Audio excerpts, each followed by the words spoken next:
Testing. 1, 2, 3. Okay. Right. Good evening, everyone. My name is Joe Kim, and on behalf of the organizing committee, I'd like to welcome you to the Education and Cognition Public Lecture, which closes out a busy day one at the 11th Annual McMaster Conference on Education and Cognition.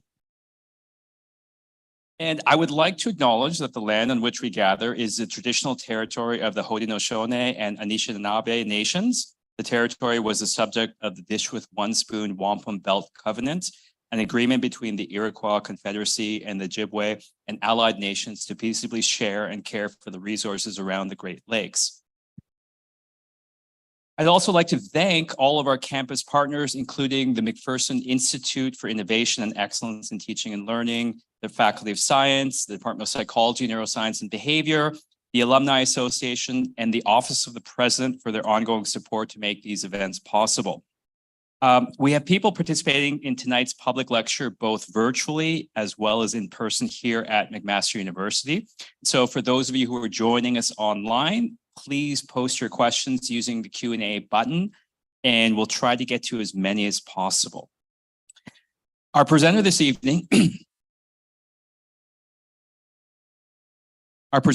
evening is Dr. Andrew Butler. His presentation on facilitating the development of students as self-directed learners ties in with our conference theme of the intersection of motivation and cognition in education. Andy is a chair and an associate professor in the Department of Education at Washington University in St. Louis. He is also an associate professor in the Department of Psychological and Brain Sciences. He earned a PhD in cognitive psychology at Washington University in St. Louis in 2009 and completed a postdoctoral fellowship at Duke University.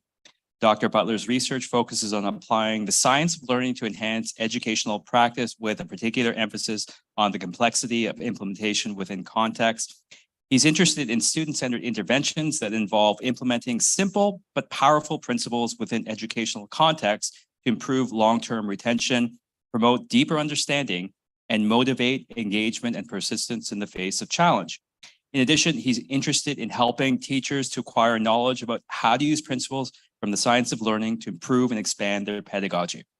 Finally, he also investigates how technology can be leveraged to facilitate learning inside and outside of the classroom. Please join me in welcoming Dr. Andrew Butler. Thank you, sir.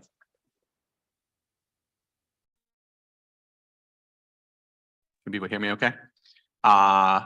Thank you so much. I just want to say I'm very grateful for this opportunity to be here with you today. So thank you to Joe, and thank you for this amazing team helping me to feel very welcome. And thank you to all of you for being here at EdCog, and for the folks watching at home and the alumni who are joining us. I really appreciate it. This is my second time coming back to EdCog. I was here in 2017. And my experience today was much like the first time. I found it a very inspiring day where I really enjoyed a number of the workshops. When I was here in 2017, I attended a workshop led by Amy Bachai, who's giving a talk tomorrow on multiple choice testing. And it led to the inspiration for a paper I wrote later, and also changes in my pedagogy. And I found the same thing today. I really enjoyed sessions on generative AI, as well as digital accessibility, the latter of which is making me feel a little self-conscious about my choices for my slides, but that's okay. I'm going to power through that. So I've enjoyed learning from and with all of you, and now I'm excited to have a chance to share a little bit about some of the things that I've been thinking about over the past 5 to 10 years. And that's about how we as teachers can facilitate the development of students as self-directed learners. And I use the word self-directed learners, just it's a little bit more of a colloquial saying, but I may switch back and forth between the more jargony kind of self-regulated learning. So bear with me there if I slip back and forth. And I've pitched this talk as I know here in the room and online we have teachers and educators from many different levels and many different backgrounds. So I've tried to kind of purposely make this talk a little bit superficial in the sense that I want it to be accessible to everybody. But at the same time, I'm going to try to sprinkle in some deep dives into different things. And in particular, I'm going to share with you a few data points that are new in the research that we're doing. I always like to do that just to kind of, it's fun to get people's reaction to kind of some new findings. So I'll share a little bit as we go along. I want to start by framing this with a challenge. Now, I recognize again that we have folks at all levels of education, and we're thinking about students as self-directed learners. It looks different, right? Of course, at every level of education, right? As students go on, they get increasing responsibility to direct their own learning. I'm particularly interested in the transition between high school and college. So I'm going to talk a lot about that today, but I want to recognize that there are many, change points, right, over the whole course of education that are really interesting to think about and talk about. So hopefully we'll have a chance in the Q&A to talk about some of those as well. That point where students transition from high school into university is really interesting because I think there is a point where the change is very acute. A lot of the scaffolds that exist in high school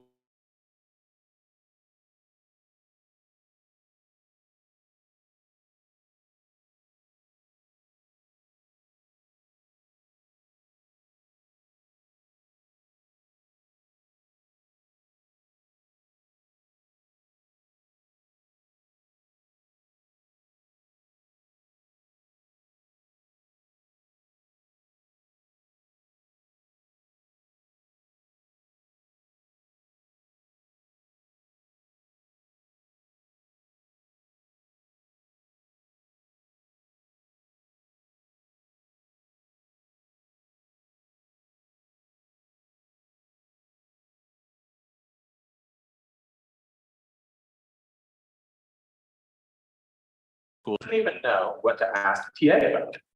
Even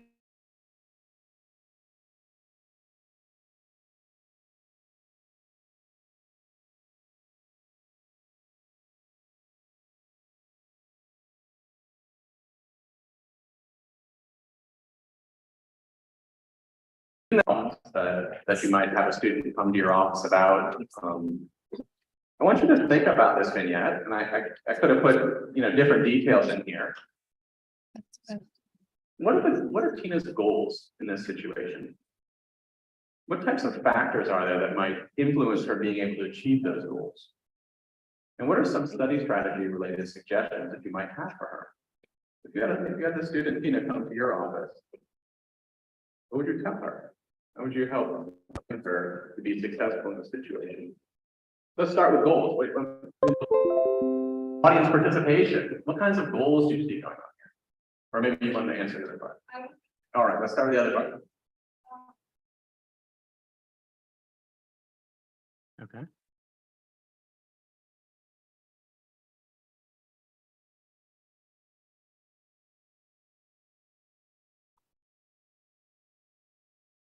Okay. So here we're focusing on her planning, right? And the types of learning strategies that she's using. And maybe those are ones that are less effective or have limited effectiveness, and then you need to move beyond and try other strategies. It's great. So we're going to talk a little bit tonight about planning and how to plan for learning and effective and efficient learning. I like it.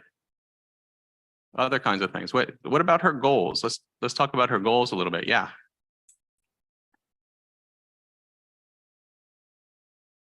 Okay.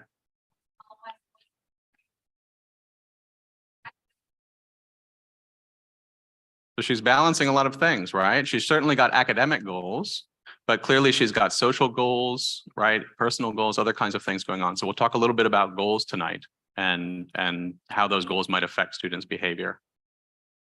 All right, other kinds of things that people recognize in here that are usual problems. She's also experienced stress. Yeah. I might even probably not getting a lot of sleep. Worrying about all balance will be time. It's great. So we have all kinds of emotions involved in this. We also have pieces about, right, being able to attend to personal goals there with sleep or other kinds of things like that. Time management to me is a big thing here, right? So I think we as teachers need to think about what we can do in this situation to help learners, right? So let's zoom out for a second and look at kind of what we know about how students learn outside of the classroom. And this is definite big bird's eye view here. So one of the things we know is that students are really knowledgeable about the in-class behaviors that contribute to their academic success. Students know that they should come to class, generally speaking, although I know this morning we had discussions about sometimes students not coming to class these days. They know to come and pay attention to notes, et cetera, right? We move outside of the classroom. We know that students who regulate their learning tend to have better educational outcomes. So there's a whole host of research that suggests that when students engage in effective regulation strategies, they achieve at higher levels. They also have a lot of other wellness and physical and mental outcomes that are good as well. However, it's clear that students sometimes or oftentimes regulate their learning outside the classroom in suboptimal ways. And this is what we're potentially seeing in this situation with Tina.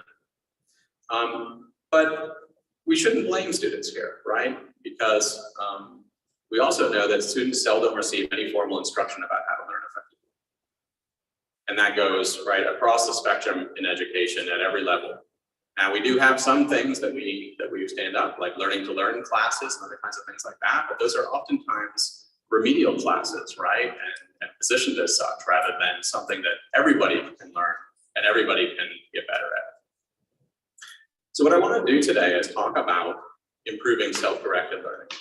I want to think about how we can translate some of the research that exists into practice. What do we know about what works? What can we as teachers do to facilitate this set of knowledge and skills in our students? So I'm going to talk about self-directed learners in terms of kind of five aspects of a larger process, right? So this idea of self-directed learning, we can think about that as a cyclical process, one in which students engage, they set goals, they create plans, they monitor their learning as they go along, they seek help when needed, and then afterwards they reflect back on that process. So they can think about the next time that they have to do the same thing, right? So the cyclical process. I have 5 parts here. You could divide this into 8 parts, into 10 parts. There are all kinds of things we could do, but in the interest of time tonight, that's what I'm going to go with. So let's start with setting goals, okay? Think about what you need to do this weekend. What kind of goals do you have? Joe, what's your goal? What's a goal that you have this weekend? I think they're not at work. All right, so my goal is to just get through all of this in one piece. So Joe has a professional goal there of running 2 workshops and getting through them this weekend. All right. But on Sunday, I'm also hoping to squeeze in some stand-up paddle boarding. All right. So he's also got a personal goal of exercising and being at one with nature. I like it. Okay. So you're balancing multiple goals, would you say? It's a struggle. All right. Yeah. Well, so when we think about goals, one of the things that we know, right, is that the goals that people choose are going to have a heavy influence on their choices, their behaviors, and their perceptions of outcomes, right? Whether they succeed in a particular situation, whether they fail, and everywhere in between. And we also know that the goals that people have, right, can differ markedly, right, in terms of their specificity, the difficulty with which it would be to achieve them, the proximity, right? We might have near-term goals like this weekend. We might have long-term goals like graduating from college, and the intensity of behavior that would be involved in achieving that goal. And we also know that goals happen, as Joe was so nicely illustrating for us, thank you, in all domains of life, right? So when we think about our students in our courses, clearly they have academic goals, right? But they're balancing them just like we are, right? With many other types of goals, well-being goals, social goals, and so on and so forth. And I'm going to focus in for a second on these academic goals, in part because kind of the field of people who study self-regulated learning or self-directed learning has really been laser focused on those academic goals and not really doing enough to consider multiple goals. But then at the end, I'm going to zoom back out and help us think about multiple goals as well. So one frame that I like to use when I think about students and their goals is goal orientation theory, which is a theory of motivation that is really trying to explain how people's goals are going to affect their cognition, their behavior, and their performance related to achievement. So these kind of academic situations. And the central premise here, right, is that people are going to engage in learning for different reasons in different situations, right? So in one course, they may have certain goals, in another course, they may have other goals, and the way in which they choose to behave, the affect that they experience, their performance, et cetera, are going to be affected by those goals.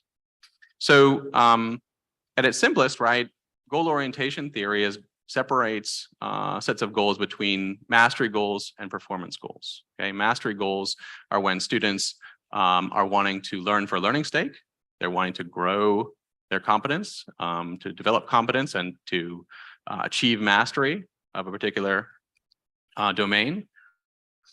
In contrast, performance goals are when students are caring about that end product, that grade, or some kind of aspect of performance, and oftentimes in contrast to the others around them.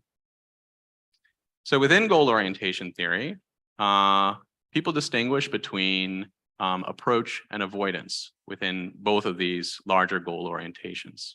So for example, performance approach would be, I care about performance, I care about how I'm doing, and I want to demonstrate how good I am relative to everybody else. In contrast, performance avoidance would be about not wanting to be the worst. So again, I still care about my performance, but I want to avoid looking like the worst in that situation. In contrast here, in the mastery orientation, mastery approach is again this idea of developing competence and wanting to achieve mastery, learning for learning's sake.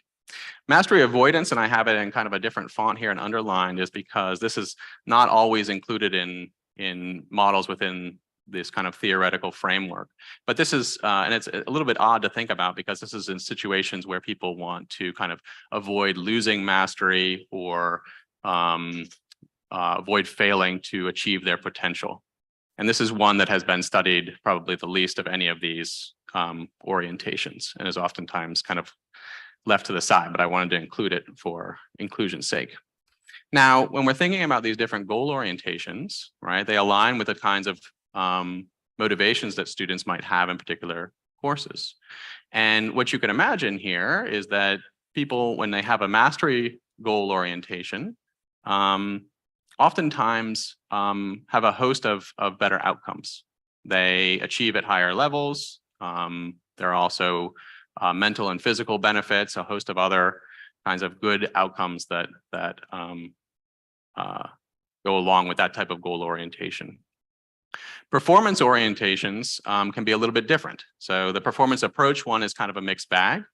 When students are wanting to be the best and to demonstrate their performance right relative to everybody else, that can lead to achievement at high levels. It can lead to some good outcomes.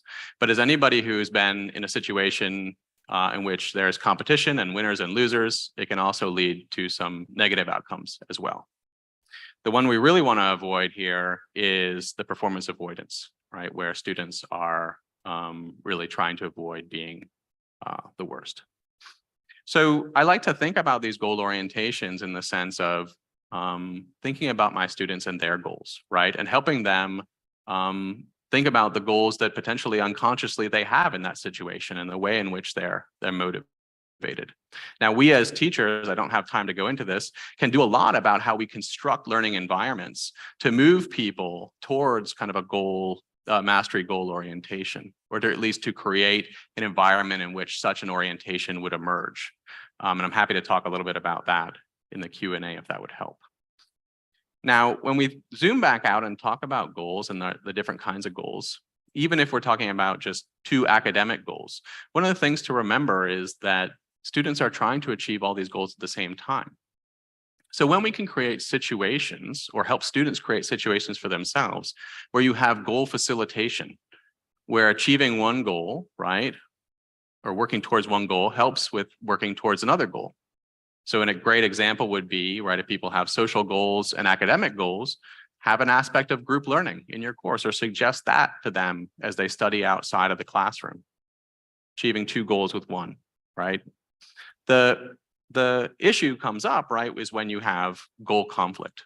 And this is where multiple goals and achieving them are incompatible. And so students have to choose one or the other. And what this oftentimes does is lead students to give up goals, right, or fail to achieve them.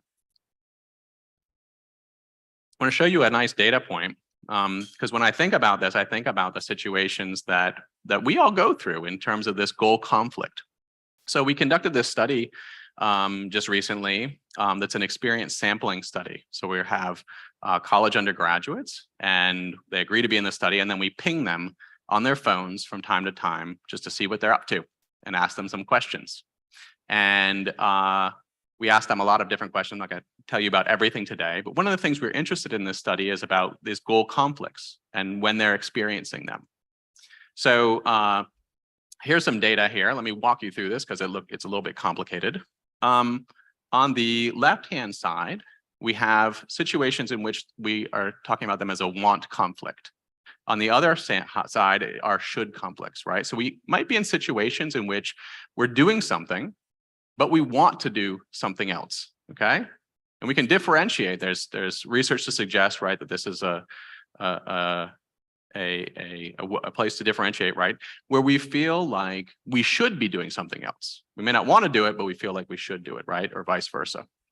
So what we're doing here in this, and what I'm showing you in this data, is asking them what kind of a context they're in, okay? So down the left-hand side, it shows, right, whether they're in an academic context, so they could be studying or in class, or in a social context, right? They're doing some kind of group activity with friends, right? At a movie or having dinner or what have you, or a personal context, doing something for them, right? It could be something as mundane as brushing your teeth or, right, or paddleboarding on a lake.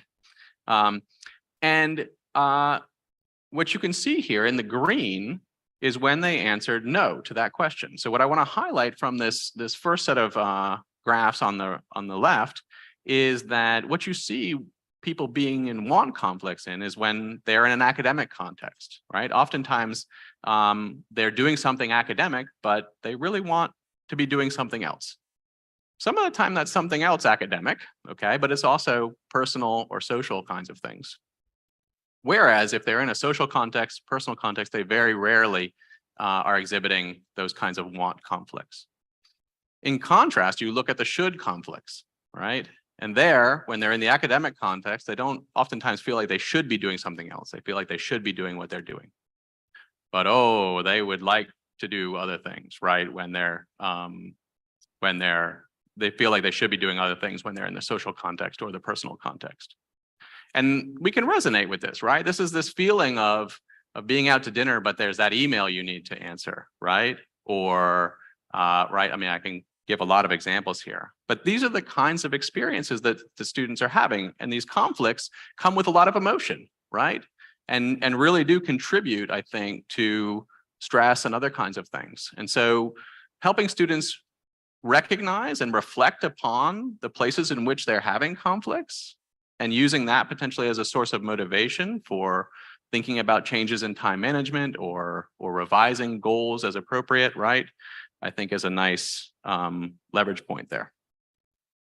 Okay, that was goals. People okay? All right, let's talk about planning. Planning is my jam. This is what I spend a lot of time thinking about. How do we help students plan? Plan for learning, and then what do they actually do when they carry it out? So there's a lot of work on kind of the strategies people use, but less work on the kind of holistic plans that students make. And so I'm going to start a little bit with the strategies, but then I want to talk about kind of those larger plans, okay? How people are going to select certain activities to engage in, structure those activities over time. This is analogous to designing learning experiences, which you all do for other people, right? But this is doing it for yourself. So I'm going to show you some data from a study that we did with high school students in the state of Texas. And so we partnered with this great dual enrollment program and had access to asking some questions. We didn't have a whole lot of control, but we could insert a few questions into a survey that gathered a lot of other information about their learning strategies. So we have a sample of over almost 6,000 students from across the state of Texas. This is, the demographics of this sample are consistent with what you'd find in the state of Texas. So we have a pretty diverse sample in terms of race and gender and class, among other kind of social identity characteristics. And what we did in this study here, or this set of questions, is we asked them about what they do when they study. So we said, okay, pick a course that is typical of your high school experience. How do you study outside of class? That is, what learning strategies did you use to prepare for class, complete assignments, and take tests? Give the name of the course and then list all of the learning strategies that you used. So here we were trying to contextualize things. A lot of the research on learning strategies is decontextualized in the sense that it asks people about their learning strategies, generally speaking, right? What do you use just overall, which is a good thing to ask, right? But it's also important to understand what they do within context, because that context may be really, really important driver of different types of planning. So here we coded these open-ended response for the type of course they were taking. So these ranged from kind of English courses to biology courses to math. I mean, so we got a really a large number of different types of courses. The subject of the course, the rigor of the course. So was this just kind of a standard high school course? Was it an AP course? Was it some other type of advanced course? We coded for the types of learning strategies that they reported. And here we did kind of an inductive coding scheme, right, where we're trying to take what they're saying and do multiple iterations on coding to arrive at a set of categories that align with strategies that we know about. And then we coded also for the number of strategies listed. So let me just show you some kind of high level results from this study. So one of the things that was really interesting was just the number of different strategies that students reported using. So what was kind of surprising to me, but probably shouldn't be, right, is that oftentimes students were reporting using 1, 2, maybe 3 different learning strategies, right? So a real kind of limited set of strategies that they're regularly using in this particular course. And if we look at the different types of strategies that they report using, right, some of the ones that clearly came through were reading or rereading materials, okay, engaging in help-seeking behaviors, and this was kind of a variety of different things, engaging in retrieval practice, which I've heard a lot of people talking about today, right, which we know is an effective strategy. There's some questions about specifically how students use retrieval practice, right? They oftentimes use it more of an end assessment rather than at the start for the purposes of learning itself. And note-taking. And then the other categories were less than 5%. So these were the dominant learning strategies people reported. And this jives pretty well with what you see in similar types of work when we get to college students, who oftentimes report reading and rereading as their number one strategy. And I think just my personal take on that one piece is that a lot of people denigrate rereading as an ineffective strategy because there is research to show, right, that there are limited benefits to rereading. And I think that that's true. That said, I do think that oftentimes, right, students may be doing this because they need to. Like they didn't read really well the first time, right? Then rereading actually would be an effective thing. So I think that that's one finding, for example, that we need to understand a little bit more and understand how exactly students do that when they're reporting that they're doing it.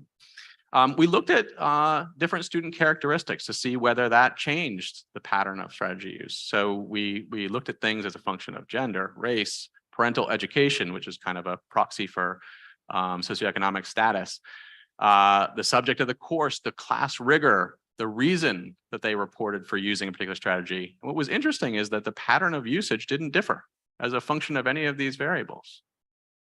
Now, I would say that given, right, the the kind of limited set of strategies they're choosing from, the limited number, right? There's not a lot of variability here to find differences. So this should not be the be all end all answer, right? But this was interesting. And what it suggests to me is that all students could use some help trying to further develop their ability to effectively learn using these strategies. One exception that I do want to just mention was foreign language learning, which students really seem to approach very differently than they approached other classes, which is pretty fascinating, right? There are certain aspects of education that students, I think about differently. So they really think about language learning as a skill, like riding a bicycle or playing basketball, where you need to practice in order to achieve mastery.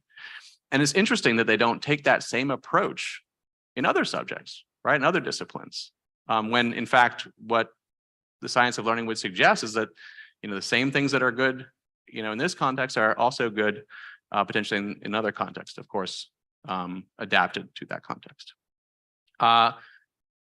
Two little codas here. In terms, we asked them about their reasons for using those learning strategies. Predominantly, they were saying because they're effective, they're easy to use, and they're just used to studying that way. So their perceptions of this are interesting to take into account, that they are perceiving these strategies regardless of their relative efficacy as being effective. And then I thought this one was neat. We asked them who taught them to use these strategies. And you see teachers as the number one answer. Now, that would seem to be in conflict with what I told you just a second ago, right? About how students receive very little instruction about how to learn effectively during education. I think that isn't actually necessarily a conflict. It's that the very little that they do receive from teachers, right? And that they also potentially look to teachers as people who could help them acquire this set of skills and knowledge. So that should help us think about, our responsibility to help them this way.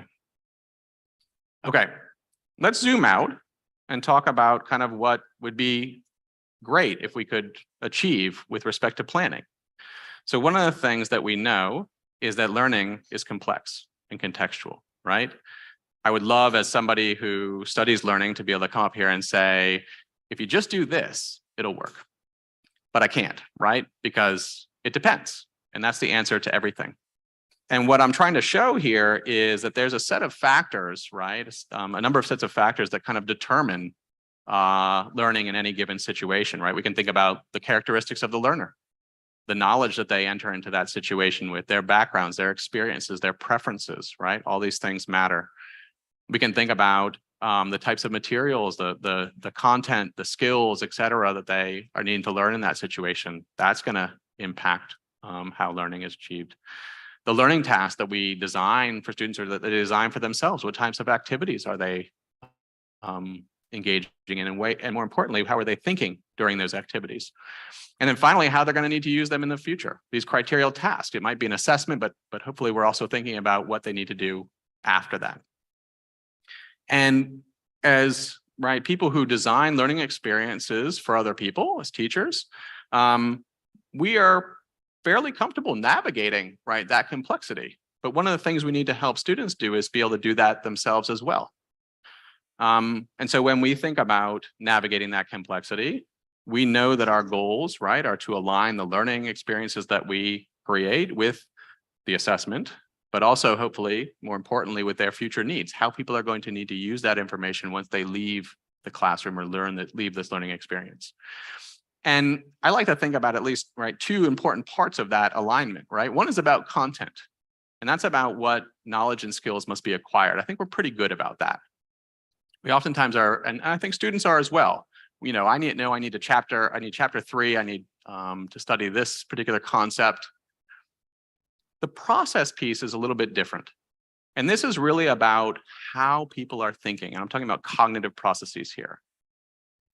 When you're learning a set of content, you can be thinking about it in lots of different ways. And that's going to affect what is learned and what you're able to do later on.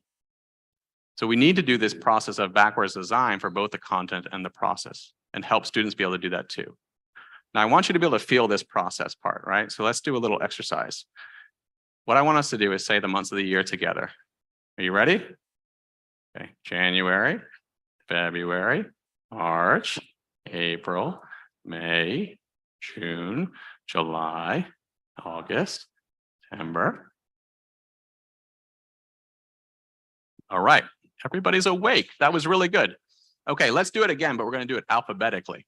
Are you ready? April, August, December, February. Whoa, what just happened there? That was weird. What did I do? You just remember, I mean, you just listed off all the months of the year. I just asked you to do it differently. Same content. So the way that you have learned and practiced and used the months of the year, note, I didn't say it chronologically. We just went to that. Of course, well, I guess I was leading, wasn't I? Setting you up for failure. But, right, the way we've done that is chronologically. So I ask you to think about it in a different way. And it's hard, right? It's different. And you initially failed to do it. Now, you all smart people, right? You would have got it eventually. But you can see how we can create mismatches, right? And we do this as teachers. That's a whole nother, I'd love to talk about that. But students can do this for themselves as well. If they set up and plan in a way that actually does not align with the way they're being assessed, but also the way that they need to use these things later on, they can encounter those same situations. And that could be why you have a student like Tina coming to you saying, I studied so hard, I did all these things, and I don't understand why it's not paying off. So in terms of planning effective learning, there are all kinds of different things that we can do, right? And I like to separate these things into kind of two buckets. I like to think about activities, and I like to think about structure. So activities about, right, what you're doing in a given moment. Structure is about how you're structuring those things over time. So with the activities, these are not exhaustive lists. I'm just doing this for example, right? We can engage in retrieval practice, can review feedback, we can engage in self-explanation, use imagery, right? Worked examples. There's a whole host of things that we know are effective learning strategies. I would add that some of these ones are effective in particular ways, right? And so again, contextual. Not every learning strategy is going to be great in every situation. Same thing for structure. We can think about spacing out learning over time, right? Think about interleaving, introducing variability during learning, scaffolding, fading, etc. Now, one of the things that I think is a little bit scary sometimes when thinking about all these evidence-based strategies, right, with respect to activities and structure that exist, is that planning can seem really difficult. So this is a fun paper that appeared in Science about 10 years ago by Ken Kettinger and colleagues that is really about instruction, but I think you could kind of think about it also in terms of self-regulated learning, which is to say, if we took all these things that we know work well, all these activities and all these structures, and we parametrically combine them, you'd get like 10 billion different possibilities. And that choice, right, of what to do can seem overwhelming. And I think that there's some truth to this, right? But the reality is that there's no one right way to do it in a particular situation. There are wrong ways, don't get me wrong on that, but there are many right ways. And one of the other things that we have to keep into mind is that students already have their habits and preferences. We're not starting from scratch here, right? This would kind of assume that you're starting from scratch in every situation. But even if you're thinking about instruction, some of these parameters are set for you. You've got particular content that you're using, you've got particular cadence of your course, right? What days you meet on, all kinds of things, right? That would dictate some of these choices. Likewise for students. So one of the things we have to make sure we're doing with students is meeting them where they're at, right? Taking their habits and preferences, you know, maybe some of those might need to be changed, but really augmenting them, right? Adding to them, thinking about how we can take some of the existing things that people do and make them more effective and efficient. So I think a goal here is to kind of expand student strategy toolboxes and think about with things like retrieval practice, for example, how you might help them use that in more effective ways. All right, people still with me?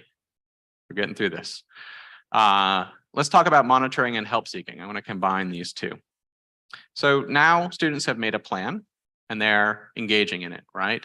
And one of the things that they need to do is monitor their learning, how they're progressing in their plan, And when they see situations that they need to deviate, right, they need to potentially seek help. So one of the things we need to talk about here, right, is metacognition.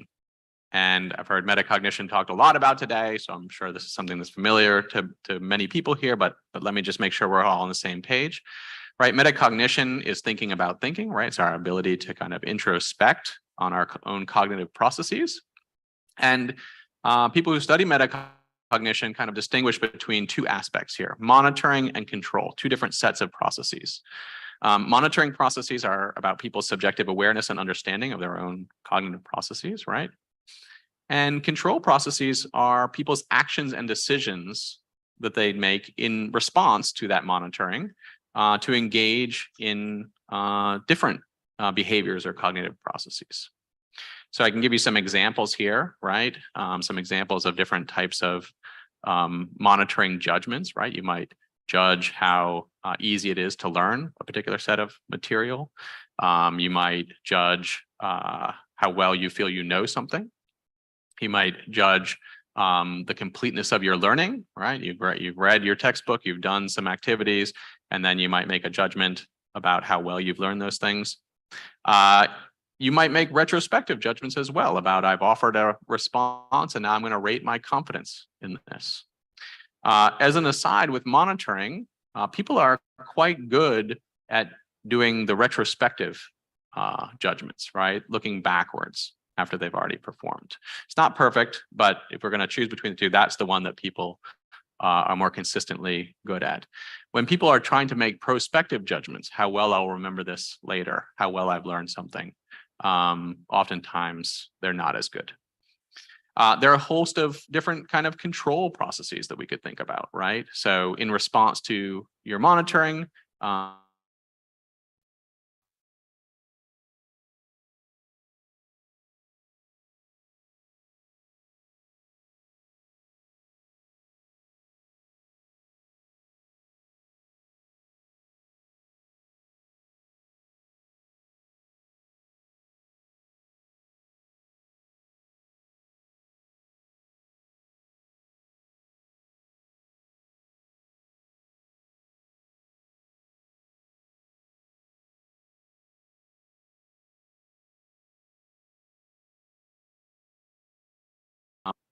okay, the issue here with metacognition, right, is that it's fallible.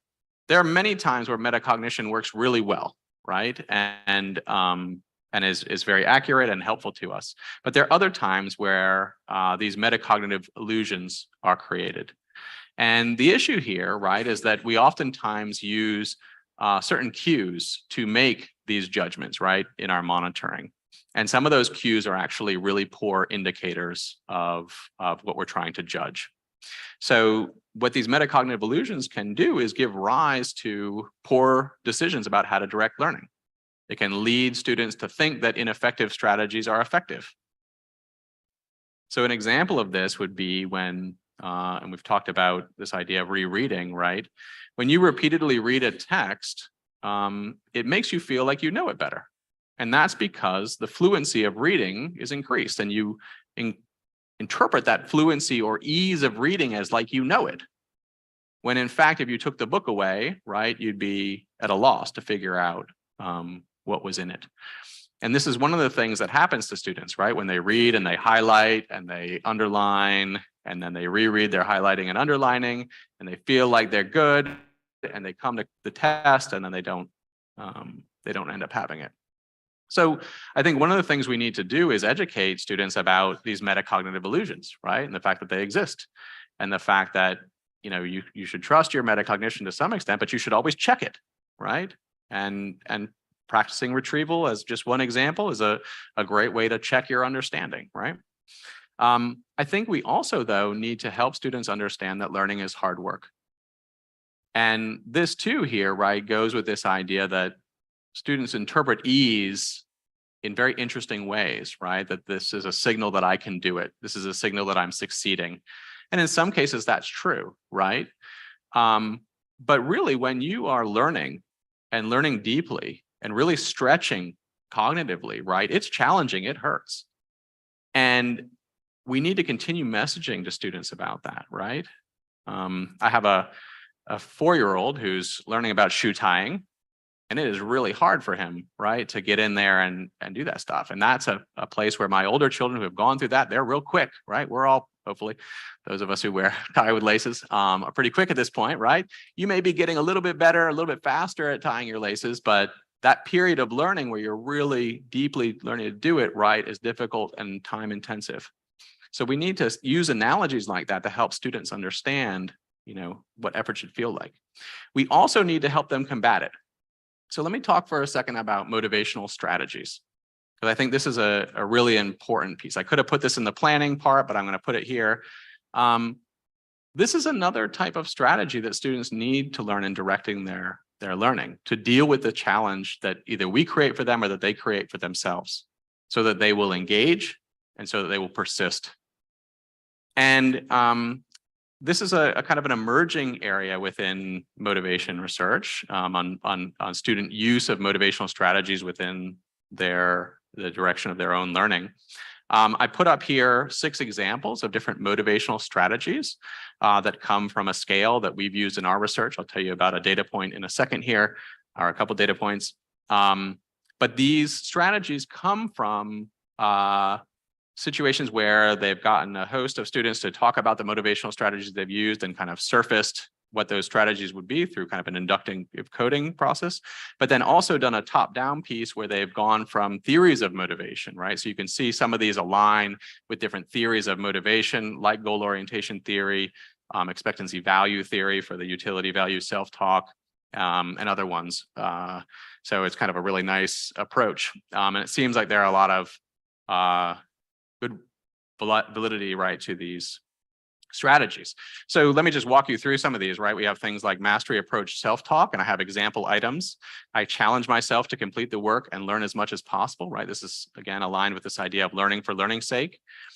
Performance approach self-talk. So this is, right, again, performance goal orientation kind of language. I remind myself about how important it is to get good grades.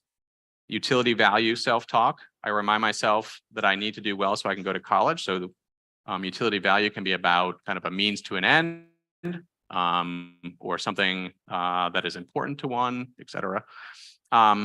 Self-consequating. So we all use this when we have to do really hard things, right? We reward ourselves. I get to watch some Netflix. I get to eat some chocolate, whatever it is that you like to do. So I make a deal with myself that I can get a certain amount of work done. I can do something fun afterwards. So this is a kind of external reward structure there.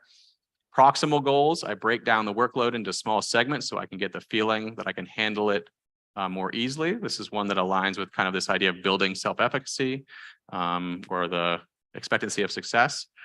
And then interest enhancement. I think of a way that makes the work seem more interesting. And there are lots of work within the motivation literature that uses these different kinds of strategies in interventions with students, right? But here we're thinking about them using it with themselves and having that metacognitive knowledge, if you will, about how they can regulate their own motivation and change it in particular situations. And some of these are more adaptive than others, right? So the first one here, the mastery approach self-talk, the utility value self-talk, and then the interest enhancement tend to be 3 that are associated with better outcomes for students. Although it's clear that using some of the other ones can also be beneficial in particular situations, especially when, right, it may be that particular strategy just won't work in that situation. So we did a study, again, partnering with this dual enrollment program that I told you about earlier, where we gave students these motivational strategies and we asked them the extent to which they use them in their learning. And so it's a different kind of a framing of a question. But what we found relative to, it was kind of interesting relative to the learning strategies, students were pretty familiar with all these strategies and used many of them, right, in their own learning. And so relative to the learning strategies, where they used kind of a few learning strategies, here they were using lots of different motivational strategies. This is a bigger sample because the program grew, which was nice. So here we have over 23,000 students, same kind of demography. What was interesting here is when we did the same kind of analysis and looked at some of those student characteristics, what we found was that across the board, those 6 strategies, students used them more if they identified as female, first generation, or from a traditionally marginalized racial and ethnic background? And this is interesting. We're asking these questions and kind of interpreting the results with a strength-based approach, right? And so what's clear is that students with these social identities may, because of systemic biases, right, that exist in our education system, encounter more challenge as they go through.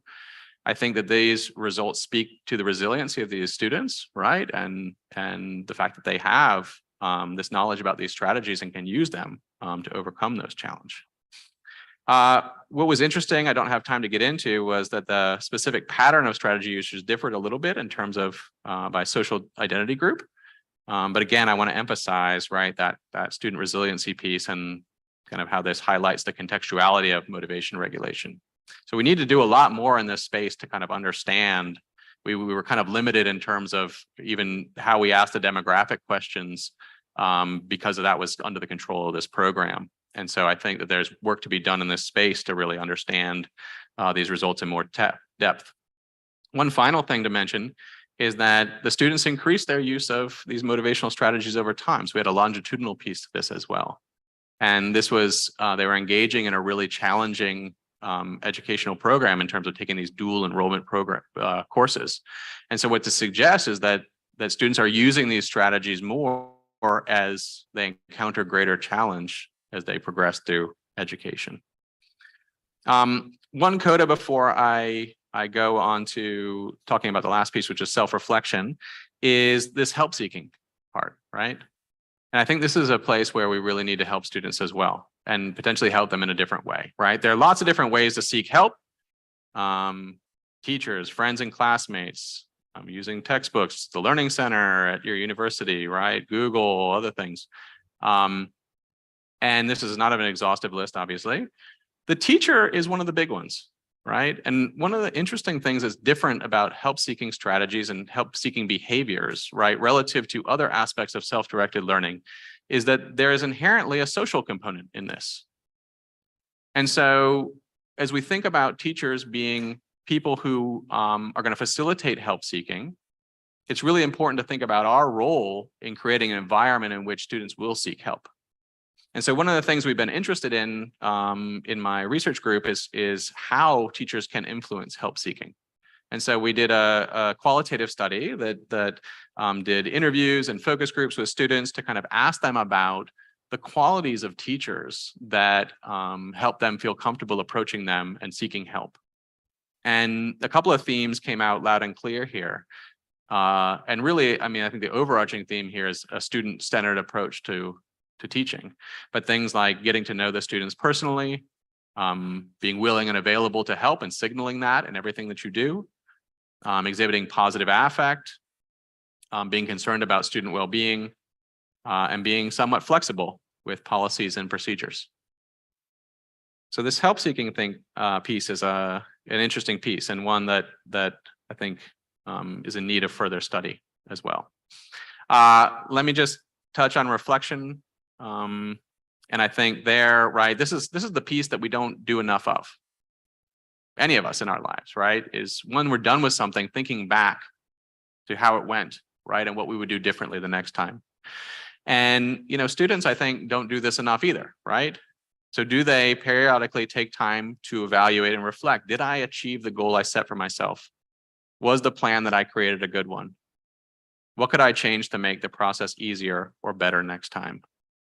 And I think that we as teachers need to help facilitate this, right? And we can do this by creating wrappers, right, around activities or assessments or other kinds of things, right? After an exam, help students reflect back on the process that got them there.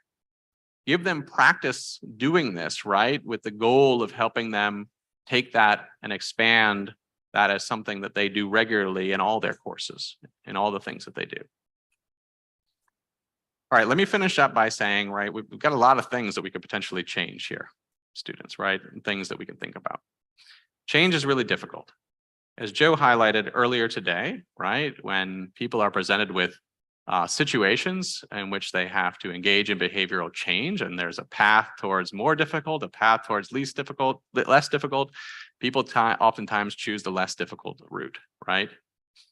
I think one of the things that we oftentimes do in this arena, but in many others that involve behavioral change, is try to get people to change everything, right? Dieting, like just stop what you're doing and do this. And we know from the science of behavioral change in all these other domains, right, that that's not a good recipe for doing things, right? People who try to wholesale change their diet, right, end up oftentimes right back where they were. So what I would like to suggest is that we take a different approach here. And that is that instead of asking people to change everything, we start by making one little change, right? And helping students to take what they do already, which, you know, is effective to some degree, and thinking about one piece that they can add on. All right, let me recap really quickly some of these best practices, and we can go a little bit more in depth because I'm going long here, right? We need to help students learn to set goals. I think something we can do within each of our courses. Teach students about effective strategies for learning and motivation, so expand their toolkit. Facilitate self-monitoring and self-reflecting, right? So in the moment while they're learning, but then afterwards as well. Encourage appropriate self-help seeking. And then we can also model elements of self-directed learning in the ways that we teach, right?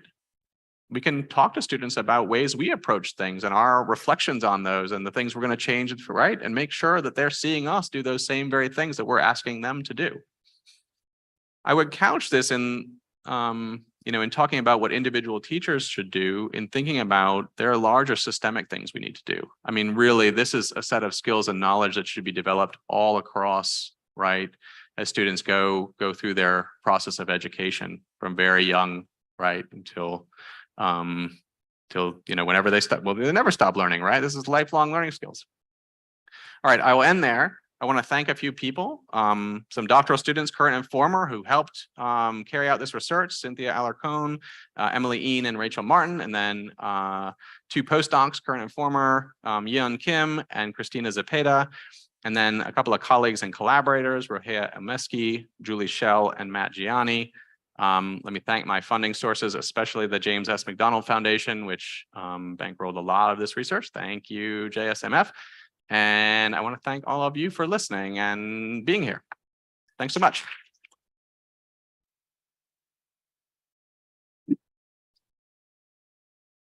Thanks so much, Andy. We have time for some Q&A. So if anyone has a question that they'd like to pose, please just raise your hand and I'll bring the microphone over to you. While you're thinking about that, I might have a quick question for you. So I think colleagues at Washington University, St. Louis, Mark McDaniel and Gina Fry, they ran this study in a chemistry class where on the first day of class, they ran a test to see if students are more likely to memorize examples versus kind of trying to understand and abstract the general principle. And the fascinating thing about that study was that they found that could predict their performance on the final exam. So this test had nothing to do with chemistry, but by just identifying, are you one to just memorize examples and hope to recognize on the exam, or are you trying to actually understand the underlying principles? The relevant part here is that when they try to train people who just memorize examples to become generalizers, abstractizers, they were unable to do it. So my question for you is, in the best teaching practices, what makes you feel optimistic that we can change student motivation for self-directed learning? Okay, I like that question very much. I would say, let me answer that in a few different ways. I mean, one is that it's interesting within that particular context, and I would agree also many contexts, that being an abstractor might be beneficial. But there could be other contexts in which being an exemplar learner might actually be beneficial, right? And so, first of all, I want to make sure that we frame it as being, right, one is better than the other. Obviously, in that particular situation, you'd want to move students more towards one way than another, right? And you'd want them to be flexible about that. I think it's tricky because, and I forget exactly what Mark and Gina, like the duration of the intervention was, but some of these things are ways in which students have thought about things for a whole lifetime, right? And the idea that we're going to move the needle on some of these things, I think there are other ones we can, right? Within a span of a one session or a few weeks or other kinds of things, right? Maybe overly optimistic. and maybe they're not movable, right? But I don't think we know that yet for a lot of these things. And I do think that there are a number of them that research would show are very movable, right? Both in terms of, it's very, people have shown that it's much more easy to give people knowledge, right, than to change their behaviors. And so having that, I think the real thing that people are grappling with in kind of the intervention work in the field is how you change that behavior piece, right? Because knowledge is a necessary but insufficient condition for that behavior change. Yeah. Thanks. Great question. Hey, Andy. Hello, Carl. Thanks for, first of all, like a great presentation. And I really appreciate your holistic perspective. And I think I can't imagine any student who wouldn't appreciate that either. And But no. Oh, sorry. The one thing that really stuck out to me from your presentation was the want and should conflict. I have a ton of questions, and maybe the one that I'd love to hear about the most is, did you by any chance measure how those conflicts might have impacted their enjoyment of their ongoing activity? Their enjoyment? Yeah. Yeah. So like So what we've they're got- currently doing. I got a paper like- for you. yeah. Yes, we have. I mean, so we measured a whole host of emotions that they were experiencing, and so we were really interested in their momentary motivation and emotions in the potential presence of those conflicts, right? And how whether they were in a conflict or not, right, gave rise to those emotions. And what I would say is that, yes, I mean, what you expect is what we found, right? And I'm speaking in broad strokes, but when people were in conflict, it was associated with a host of negative emotions, right? And you can imagine how that contributes over a longer span of time to students, stress and mental well-being. Yeah, that's a great question. Hi, Hey. Andy. Thanks so much for your talk. One thing I noticed that you mentioned the goal of aligning learning, not just with assessment, but with future needs. I was wondering if you could expand on that area of future needs and maybe give more examples to clarify. Yeah, good question. So there I'm really thinking about, I mean, we can't always know, and it really depends on where one is teaching. There are certainly places in education where learning is very close to the ways in which people are going to use that later on. So one of the things I dabble in from time to time is medical education. And there it's really fun to think about, for example, residents learning in a didactic session over a lunch and then going to see a patient, right, later that afternoon, where they're going to have to use that knowledge that they gained. So sometimes those things are closely coupled and we can kind of really predict when and what they're going to need to do. There are other times where, maybe you're teaching a first-year seminar at a university and you don't know exactly where those students are going to take and go with the things that you're trying to do in that course with them. And there it may be a little bit harder to predict. But there, I think also we oftentimes in education focus on some of those higher order skills that are different from kind of like the content knowledge or other kinds of things that a student might acquire in a course, critical thinking, et cetera. And those are things that we think about being able to transfer to other situations.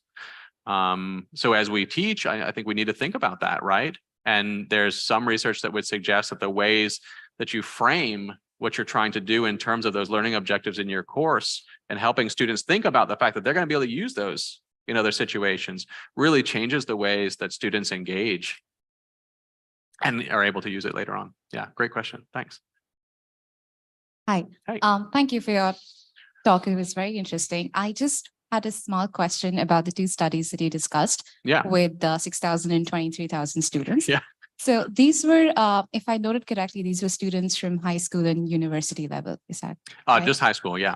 High school. I mean, so it's a dual enrollment, which means that they're high school students and they're enrolled in a high school class, but also a college class at the same time. So I guess technically they are college students, but they're still at the high school level. Okay. And yeah.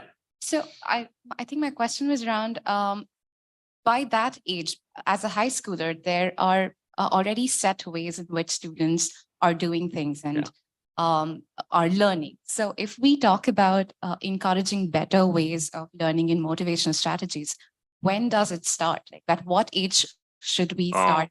Very early, I think. I mean, so I just did a thing with my kids' school. So I have three children, 11, 9, and 4. And so they're in an elementary school. And one of the things I got to do last year was be the visiting scholar at the school, which was very interesting.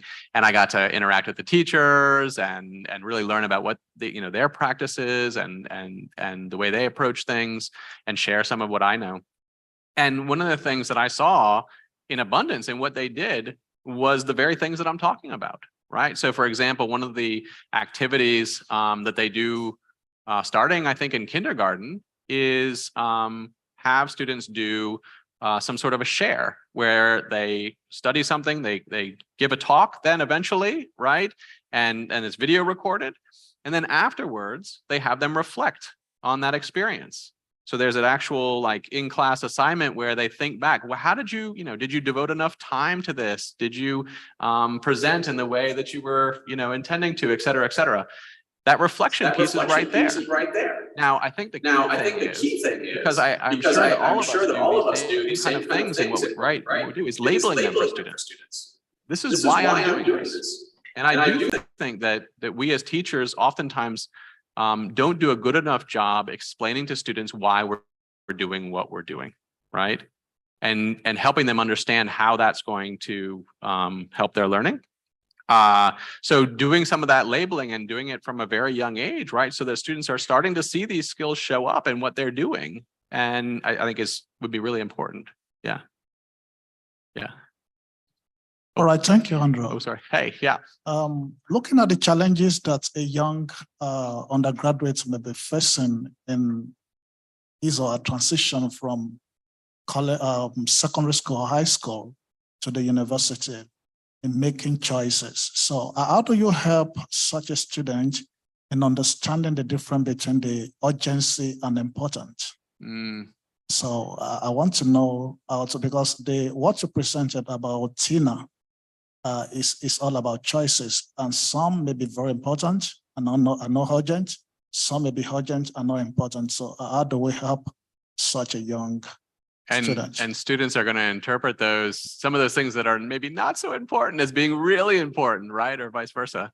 That's a great question. So the way that I think that one of the things that happens also when you get to university, and it depends on the opportunities available at your high school, but you are confronted with an abundance of opportunities, right? Abundance of choices to make about how you use your time. And I think that we all need to be realistic to think, one part of going to university is the academic piece, right? But there's all these other pieces as well. And we need to value those also. So helping students to navigate that, I think is a very challenging thing, right? Because to some extent, it's up to individual students as to, what is the best way to devote their time. It may be that for one student, right, the answers to that might be very different from the other student. So ultimately, I think that we should give students a lot of autonomy in their ability to make choices, but help them to make informed choices, right? And help them to the extent that they make certain choices and set certain goals, right, to be able to follow through and achieve those goals, or to recognize when, maybe they should abandon those goals and take a different path. Yeah, I think, does that answer your question? I'm going to go off on 50 tangents if I'm not careful. Okay. If you don't mind, we'll take 3 more questions and then I think we'll leave it there. Sounds good. Your example of your youngster who's in kindergarten made me also think about, have you ever looked at the influence of the teacher's age and life experience with learning in terms of using learning strategies and motivational strategies as they influence students? That's a great question. No, I have not had the opportunity to do that, but I think that that's a really interesting question. This is not studied enough. If you look at the research on, especially in the K-12 space, on teachers supporting students' learning of strategies, There's some work by David Ornstein and a few others, but there's certainly a lot more work to be done and a lot more questions to be asked. And that would be a great one. And what would be your hypothesis there? That as experience increases, that they know more to be able to do these things, or?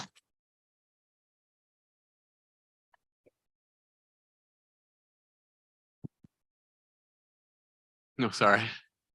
I think perhaps the teachers' opportunities for self-learning herself, themselves, so that they've pursued other things as to how to teach better. Their openness for that, their exposure to theoretical principles of learning and teaching, could influence it.